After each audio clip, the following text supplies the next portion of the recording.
मर्दों का ये आखिरी हथियार होता है। यह क्या बात बात पर मायके जाने का लगा रखा है तुमने। मेरी चिंता है, जब तुम मायके चली जाती हो तो मुझे कितनी परेशानी होती है।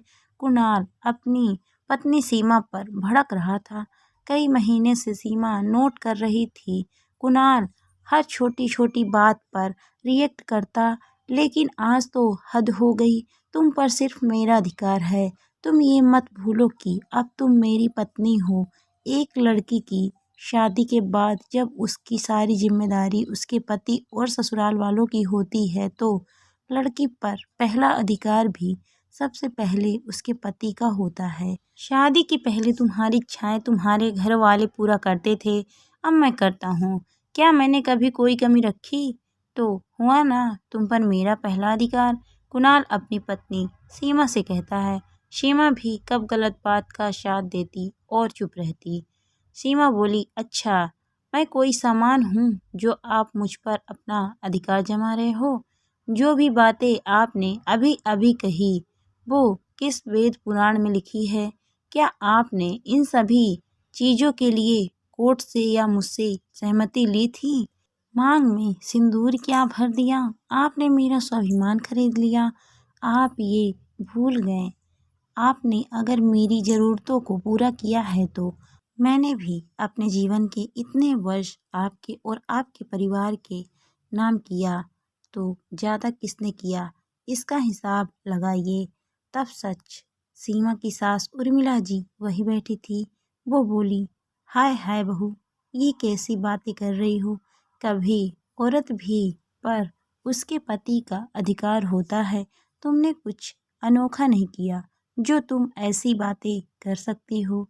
सीमा बोली, तो सासू माँ, आपके बेटे ने भी कुछ अलग नहीं किया।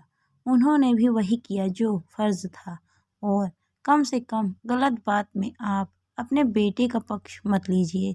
मैं कोई सामान नहीं जो आपका बेटा मुझ पर अधिकार जमाए। मेरे हिसाब से तो मेरे माँ बाप ने जो दहेज दिया उस हिसाब से तो आपका बेटा मेरा गुलाम हुआ, पर मैंने तो आज तक कुछ नहीं कहा। लेकिन यहाँ भी गलती मेरी है। अगर उस वक्त मैंने आवाज़ उठाई होती तो आज मेरी स्वाभिमान को यूं रौंदा न जाता। उर्मिला जी बहू की बात सुन तिलमिला गई।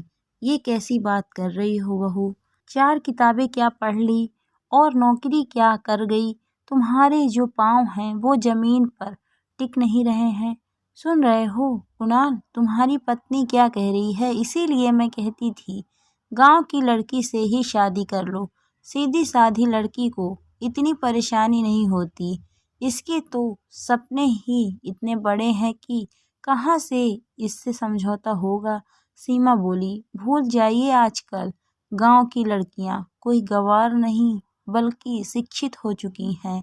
अपना अच्छा बुरा सब समझती हैं। अब कोई लड़की छोटे से बढ़ती गाय नहीं होती। और मुझे ये समझ नहीं आ रहा मैंने ऐसा क्या कर दिया जो आप सब मुझ पर राशन पानी लेकर चढ़ गए। मैं तो बस इतना ही बोल रही हूँ कि मेरे माता पिता को भी मेरी ज़रूरत है। मुझ पर उनका हक पहले है, क्योंकि इस दुनिया में मुझे वो लेकर आए हैं। अगर आपको मुझ पर हक जमाना है तो भगवान से प्रार्थना कीजिए कि अगले जन्म मुझे इस बहू को बेटी बनाकर देना। उर्मिला जी बोली, बहू तुम्हें नहीं लगता तुम ज़्यादा बोल रही हो? तुम्हारे माता पिता की तुम अकेली संतान हो तो इसमें हमारा क्या दोष? एक तो बिना बताए तुम अपनी तनख्वाह आए दिन अपने माता पिता को भेज देती हो। अब तुम अपने माता पिता को इस शहर में रखना चाहती हो। ये तो नहीं हो पाएगा बहू, तुमने तो कुछ ज़्यादा ही मांग लिया है। कुणाल बोला, अरे नहीं माँ, ये तो चाहती थी कि वो हमारे साथ रहें। जब मैंने कहा ये संभव नहीं होगा तो इसने उन्हें इस शहर में लाने की बात बताई। क्या मैं घर जमाई बनूंगा? अगर वो इस शहर में रहेंगे और हमारे संबंधियों को पता चलेगा तो हमारी क्या इज्जत रह जाएगी। इसका पूरा ध्यान उन्हीं लोगों पर रहेगा। तभी तो कह रहा हूँ कि इस पर पहला हक मेरा है, ना कि इसके मायके वालों का। उस दिन तो बात जैसे तैसे खत्म हुई। सीमा ने सोचा कैसे वो अपने माँ बाप को छोड़ दे, उनका तो बस एक ही सहारा है वो। कुछ महीने बाद फिर से सीमा के पिता की तबीयत खराब हुई, जिसके लिए उनको दिल्ली ले जाना था। सीमा की माँ कविता जी बेटी से बोली, बेटा अगर तुम्हारी जान पहचान का कोई है तो उससे बोलकर टिकट करवा दो। मैं इन्हें अकेले छोड़कर कैसे जाऊं? तुम भी बार बार परिवार को छोड़कर हमारे लिए परेशानी मत उठाओ, मैं वहाँ सब कर लूँगी। सीमा बोली, नहीं माँ, कोई परेशानी नहीं होगी, मैं पापा के साथ चली जाऊँगी। आप और पापा बिल्कुल परेशान ना हो। माँ बाप बच्चों के लिए इतनी परेशानी उठाते हैं तो क्या एक बेटी बाप के लिए इतना भी नहीं कर सकती? जहाँ तक मेरे परिवार की बात है, परिवार की पूरी जिम्मेदारी क्या एक औरत पर होती है? पति पत्नी दोनों पर होती है। क्या होगा अगर कुछ रोज के लिए ये बच्चों को संभाल लेंगे?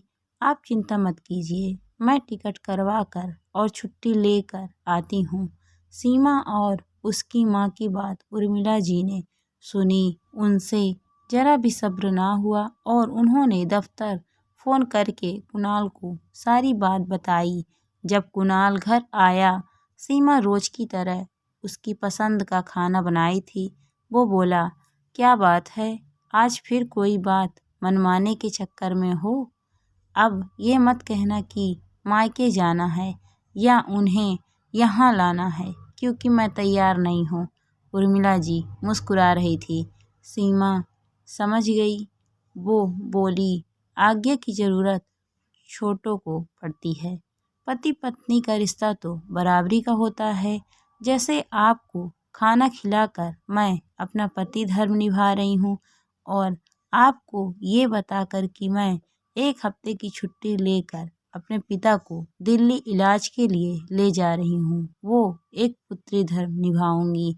जैसे ही कुणाल तेज आवाज में बोलना चाहा, वो धीरे से बोली, ध्यान रखिएगा, मैं भी अपने स्वाभिमान के लिए आवाज़ ऊंची कर सकती हूँ।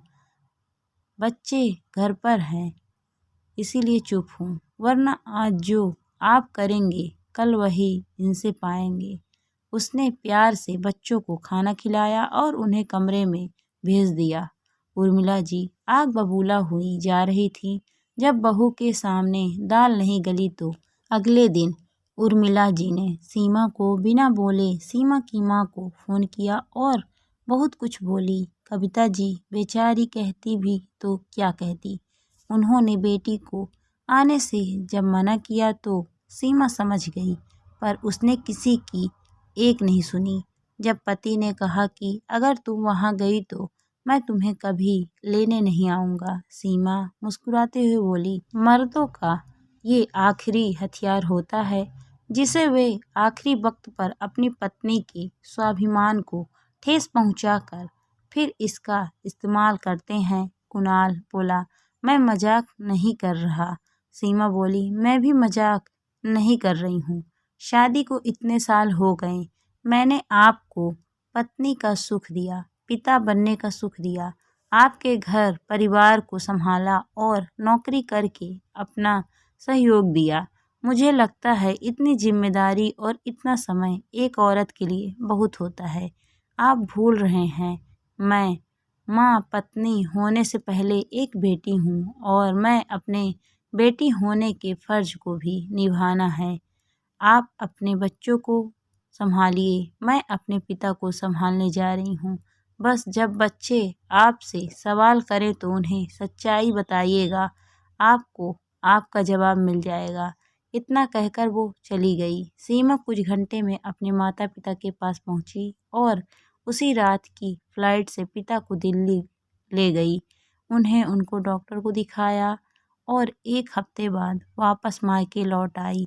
माँ बोली, अब तुम अपने ससुराल वापस जाओ, तुम्हारे बिना वहाँ बच्चों को परेशानी होगी। सीमा बोली, बच्चों की जिम्मेदारी क्या बस एक औरत की होती है? क्या औरत पर बस उसके पति का अधिकार होता है? पत्नी का कोई स्वाभिमान नहीं होता? एक औरत का भी तो अपने मन पर और खुद पर अधिकार होता है। कुछ वक्त उन्हें मेरे बिना ही संभालने दीजिए। कुछ मर्दों को हर चीज़ आसानी से मिल जाती है, जिसके कारण वो औरतों की कद्र करना भूल जाते हैं, लेकिन जब खुद करना पड़ता है तब शायद उनको एहसास हो, और कुणाल को बोलकर एहसास होने वाला है नहीं। तो जब वो खुद कुछ जिम्मेदारी उठाएंगे तो शायद एहसास हो।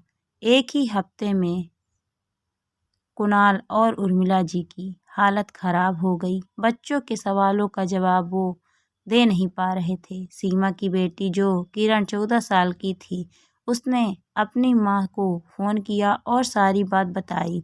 सीमा ने उन्हें समझाया। किरण उस दिन तो शांत हो गई। अगले दिन वो अपने छोटे भाई का काम कर रही थी तो कुणाल बोला, मेरी बेटी तो बड़ी हो गई, अपने भाई का भी ध्यान रखती है।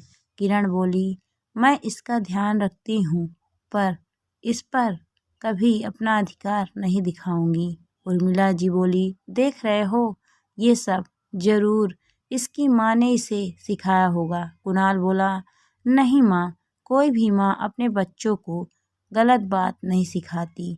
हो ना हो, हम जो कर रहे हैं उसी का ये असर है।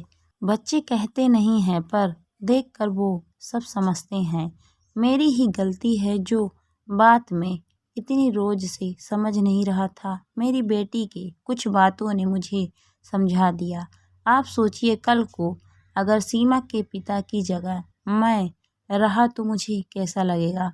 कुणाल ने अपने एक दोस्त को उसी शहर में सास ससुर के लिए घर ढूंढने को कहा और शाम में सीमा को फ़ोन करके बोला, मैं नाराज़ क्या हुआ, तुम तो मुझे भूल गई।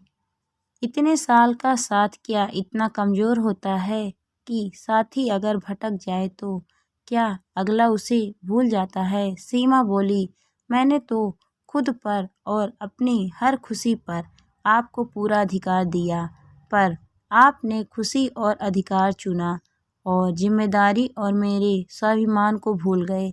आज ज़रूर बच्चों ने आपसे कुछ ऐसा कहा होगा जिसके कारण आपको एहसास जागा। काश कि आप मेरी जगह रह कर देखते, तब आपको परिस्थिति समझ में आती। कुणाल को अपनी गलती का एहसास हो चुका था। उर्मिला जी को थोड़ा वक्त लगा, आखिरकार उन्हें मानना ही पड़ा। कुणाल बड़े आदर के साथ सीमा को वापस लेकर आया और कुछ महीनों बाद उसके साथ जाकर एक घर उसके माँ बाप के लिए लिया और वक्त रहते उन्हें शिफ्ट किया, ताकि सीमा परिवार और माता पिता दोनों को संभाल सके। अब सीमा को कोई दिक्कत नहीं होती, अपने घर और माता पिता की जिम्मेदारी को अच्छे से निभा पा रही थी।